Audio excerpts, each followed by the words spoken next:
ಇನ್ನು ಗುಬ್ಬಿ ಶ್ರೀನಿವಾಸ್ ಕೂಡ ಬೇಸರ ವ್ಯಕ್ತಪಡಿಸಿದ್ದಾರೆ. ಸಚಿವ ಸ್ಥಾನ ಸಿಗುತ್ತೆ ಅನ್ನುವಂಥ ನಂಬಿಕೆ ಇತ್ತು, ಆದರೆ ಕೊನೆಯ ಕ್ಷಣದಲ್ಲಿ ಕೈ ಕೊಟ್ಟರು. ಹೀಗಾಗಿ ನಾನು KSRTC ಅಧ್ಯಕ್ಷ ಸ್ಥಾನಕ್ಕೆ ರಾಜೀನಾಮೆ ಕೊಡ್ತೀನಿ,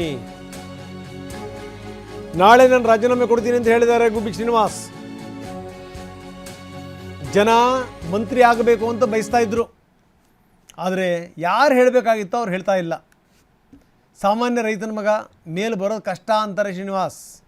ತಲೆ ಒಡೆದು ಹಣ ಸಂಪಾದನೆ ಮಾಡಿದವ್ರು ಬರ್ತಾರೆ, ಕಿತ್ತಾಟ ತಗೊಳ್ಳೋಕ್ಕೆ ನಮ್ಮ ಅಪ್ಪನ ಆಸ್ತಿ ಅಲ್ಲ ಅಂತ ಕೂಡ ಹೇಳಿದ್ದಾರೆ ಶ್ರೀನಿವಾಸ್. ಮೊದಲೇ ಕೊಡ್ತೀನಿ ಅಂತ ಹೇಳಿದ್ದೆ, ಇರಪ್ಪ ಅಂತ ಹೇಳಿದರು. ನನಗೆ ಈಗ ಅದರಲ್ಲಿ ಆಸಕ್ತಿ ಇಲ್ಲ, ನನಗೆ ಕೆಲಸ ಮಾಡೋಕ್ಕೆ. ಅದು ಇಡೀ ಯಾವಾಗಲೂ ಲಾಸ್ ಆಗೈತೆ. ಇವತ್ತು ನಮಗೆ MD ಫೋನ್ ಹಾಕಿದರು, 1,000 ಕೋಟಿ ನಾವು ಇದ್ರದಕ್ಕೆ ಕಾಸು ಕೊಡಬೇಕು, ಈಗ ಯಾರು ಡೀಸೆಲ್ ಸಪ್ಲೈ ಮಾಡಿರೋರಿಗೆ ನಾವು 2 ವರ್ಷ ಅದನ್ನು ಎಕ್ಸ್ಟೆಂಡ್ ಮಾಡ್ಕೊಳ್ಬೋದು. ಈಗ ನಾವು ಟೆಂಡರ್ ಕರೀಲೇಬೇಕು, ತಿರ್ಗಾ ಎಕ್ಸ್ಟೆಂಡ್ ಮಾಡೋಕ್ಕಾಗಲ್ಲ.